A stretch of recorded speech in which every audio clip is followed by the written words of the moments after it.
Good morning student, welcome to online class of biology. आज हम start करने जा रहे हैं सेकेंड ईयर में अपना next chapter human reproduction. Human reproduction human reproduction में हमको male reproductive structure, female reproductive structure, ये सारी चीज़ें पढ़नी हैं। सबसे पहले बात करेंगे मेल रिप्रोडक्टिव स्ट्रक्चर की। इसकी मेल रिप्रोडक्टिव स्ट्रक्चर की मेल में जो प्राइमरी सेक्स ऑर्गन होता है, क्या प्राइमरी सेक्स ऑर्गन, ये प्राइमरी सेक्स ऑर्गन मेल में क्या होता है, टेस्टिस। और अभी हमको इसी के बारे में पढ़ना है। किसके बारे में पढ़ना है? टेस्टिस के बारे में पढ़ना है कि टेस्टिस क्या है, टेस्टिस का शेप क्या होता है, ठीक है, और टेस्टिस जो है इसका स्ट्रक्चर क्या है, टेस्टिस का फॉर्मेशन कहाँ पर होता है, ठीक है, और क्या क्या चीज़ें टेस्टिस में आएंगे। सबसे पहले हम बात कर लें फॉर्मेशन की। कहते हैं टेस्टिस का जो फॉर्मेशन होता है वो लोअर एब्डोमेन में होता है। कहाँ होता है?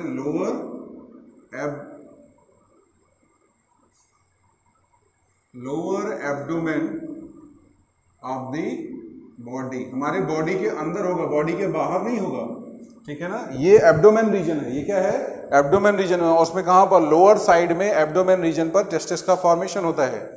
After formation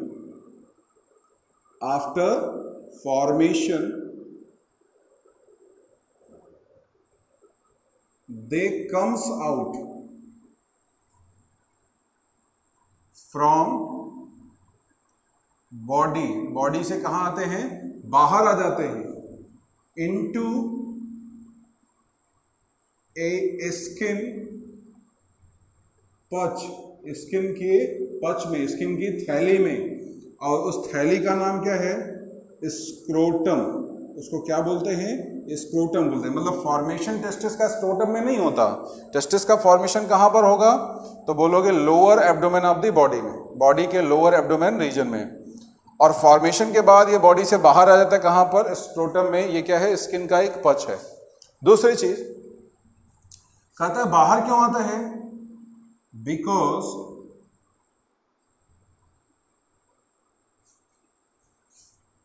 it require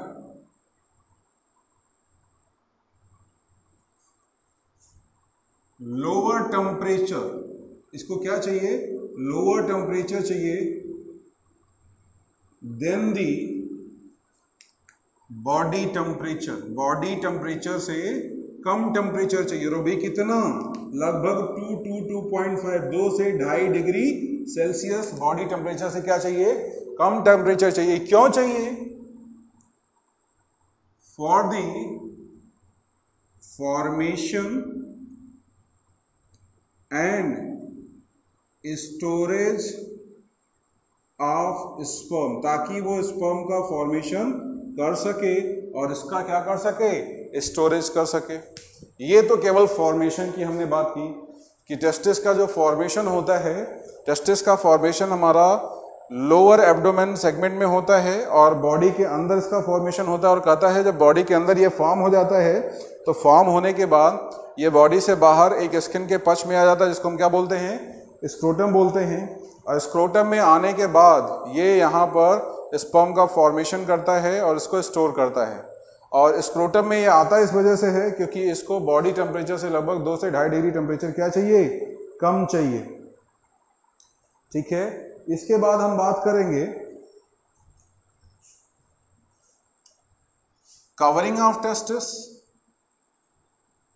covering of testis तो कहते हैं टेस्टिस की जो कवरिंग होती है इसको बोलते हैं ट्यूनिका एल्बुजिनिया। क्या बोलते हैं? Tunica albuginea. ये कवरिंग है किसकी? टेस्टिस की। पहली चीज। दूसरा हमसे कहा जाता है टेस्टिस अटैच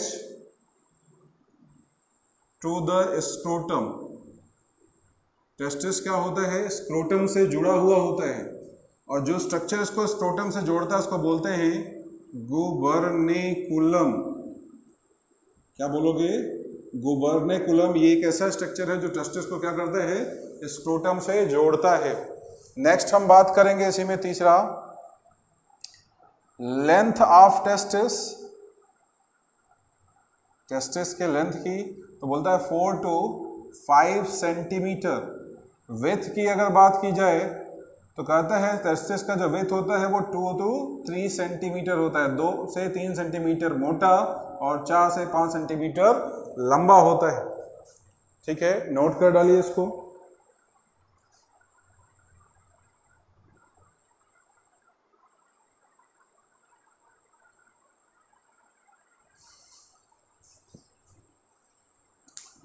अब इसी में हम आगे बात करेंगे टेस्टिस के स्ट्रक्चर की, जरा देखिए वो भी। हमसे कहा क्या जाता है कि ह्यूमन की बॉडी में जो टेस्टिस है वो 1 पेयर होता है। कितना होता है, 1 पेयर। एक ही चीज ये भी याद रखिएगा कि एक जोड़ी टेस्टिस होता है। टेस्टिस कितना था, 1 पेयर। ठीक है, अब अगर हमसे बात किया जाए एक सिंगल टेस्टिस की, इसकी बात करें एक सिंगल टेस्टिस की, तो कहता है एक सिंगल टेस्टिस के अंदर लगभग 250 कंपार्टमेंट होते हैं। 250 कंपार्टमेंट होते हैं, उसको क्या बोलते हैं, उसको बोला जाता है टेस्टिकुलर लोब्यूल्स। समझने के लिए मैं आपको एक स्ट्रक्चर दिखाता हूं। मान लीजिए हमारे पास ये एक टेस्टिस का स्ट्रक्चर है, ये क्या है, टेस्टिस का स्ट्रक्चर। तो कहते हैं इसमें 250 कंपार्टमेंट होते हैं। कितने होंगे, 250 कंपार्टमेंट इस तरीके से होंगे। अब 250 तो नहीं बन सकता, लेकिन जितना बनता है उतना मैं यहाँ पर बनाने की कोशिश करता हूँ। इस तरीके से टेस्टिस के अंदर कंपार्टमेंट होंगे, और इन कंपार्टमेंट को क्या बोला जाता है, ये क्या हो गया आपका, ये हो गया आपका टेस्टिस। ये समझने के लिए है। और टेस्टिस के अंदर क्या हो गया, ये टेस्टिकुलर लोब्यूल्स। क्या हमने बोला इसको, टेस्टिकुलर लोब्यूल्स बोला। अब अगर इन 250 कंपार्टमेंट में एक टेस्टिकुलर लोब्यूल्स की हम बात करें, जो एक के अंदर होगा वही 250 के अंदर होगा, टेस्टिकुलर लोब्यूल्स। तो कहता है अगर हम एक सिंगल टेस्टिकुलर लोब्यूल्स की बात करते हैं तो इसमें 2 to 3 सेल, 2 से 3 सेल पाए जाते हैं, और इनका नाम है सेमनीफेरस ट्यूब्यूल। इसको क्या बोलोगे, इसको बोलोगे सेमनीफेरस ट्यूब्यूल्स। हमारे पास ये था, देखिए इसमें 2 से 3 सेल होंगे, 1 2 और 3। यहाँ भी 1 2 3, यहाँ भी 1 2 और 3। इसमें मान लीजिए 2 हैं, ठीक है, इसमें मान लीजिए 2 हैं, यहाँ पर 3, किसी में 2 किसी में 3। इस तरीके से इसमें प्रेजेंट होते हैं। ठीक है, और इन सेल को हम क्या बोलेंगे, इसको बोला गया क्या, सेमनीफेरस ट्यूब्यूल। इसको हमने क्या बोला, इसको हमने बोला सेमनीफेरस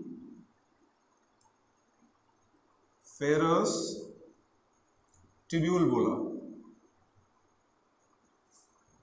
कहता है अब अगर हम एक सिंगल सेमनीफेरस ट्यूब्यूल की बात कर लें, तो एक सिंगल सेमनीफेरस ट्यूब्यूल्स के अंदर 2 सेल पाए जाते हैं। पहला जिसको हम बोलते हैं मेल जर्म सेल, जिससे स्पर्म का फॉर्मेशन होता है। दूसरा है आपका सर्टोली सेल। दूसरे को क्या बोलोगे, सर्टोली सेल। ये हर सेल में होगा 2 सेल, एक ये एक ये, एक ये एक ये। इस तरीके से हर सेमनीफेरस ट्यूब्यूल में 2 सेल प्रेजेंट होंगे। हर सेमनीफेरस ट्यूब्यूल में क्या होंगे, 2 सेल आपके प्रेजेंट होंगे। सब में निश्चित संख्या होती है किसकी, इन 2 सेल की। एक मेल जर्म सेल और एक क्या है, एक आपका सर्टोली सेल है।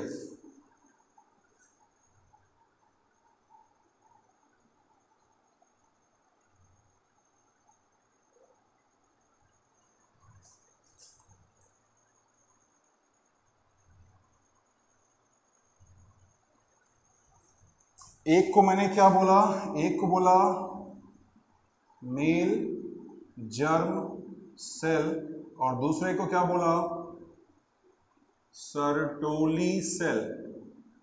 ठीक है, ये पूरा आपका स्ट्रक्चर है किसका, टेस्टिस का। समझने के लिए मैंने एक दूसरा स्ट्रक्चर बनाया है, रियल स्ट्रक्चर नहीं है, लेकिन इस स्ट्रक्चर के थ्रू हम समझ सकते हैं कि एक सिंगल टेस्टिस के अंदर क्या क्या चीज़ें पाई जाती हैं। दूसरी चीज़ यहाँ पर देखिए, ये सेमनीफेरस ट्यूब्यूल है और ये टेस्टिकुलर लेवल्स है, इसके बीच में आपको स्पेस दिख रहा होगा। इस स्पेस में यहाँ पर एक सेल पाया जाता है और सब में पाया जाएगा, इसको बोलते हैं इंटरस्टिशियल सेल। और जो ये स्पेस होता है, इस यहाँ पर बीच में जो आपको स्पेस दिख रहा है, इस स्पेस को बोलते हैं इंटरस्टिशियल स्पेस। ये इंटरस्टिशियल स्पेस कहाँ पर प्रेजेंट है, space between testicular lobules and seminiferous tubule. Testicular lobules और सेमनीफेरस ट्यूब्यूल्स के बीच जो स्पेस प्रेजेंट है उसको हम क्या बोलते हैं, उसको बोलते हैं इंटरस्टिशियल स्पेस। क्या बोलोगे, इंटरस्टिशियल स्पेस। और यहां पर जो सेल प्रेजेंट होता है उसको क्या बोलते हैं, इंटरस्टिशियल सेल, या इसी सेल का एक दूसरा नाम है, इसी को बोला जाता है लिडिग सेल। और इस सेल का काम होता है मेल सेक्स हार्मोन को सिक्रीट करना, जिसका नाम क्या है, टेस्टोस्टेरोन।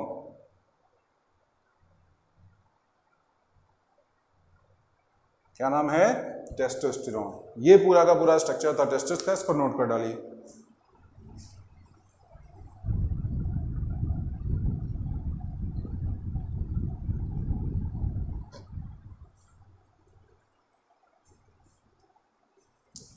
इसके आगे अब male reproductive duct and male reproductive gland आएंगे।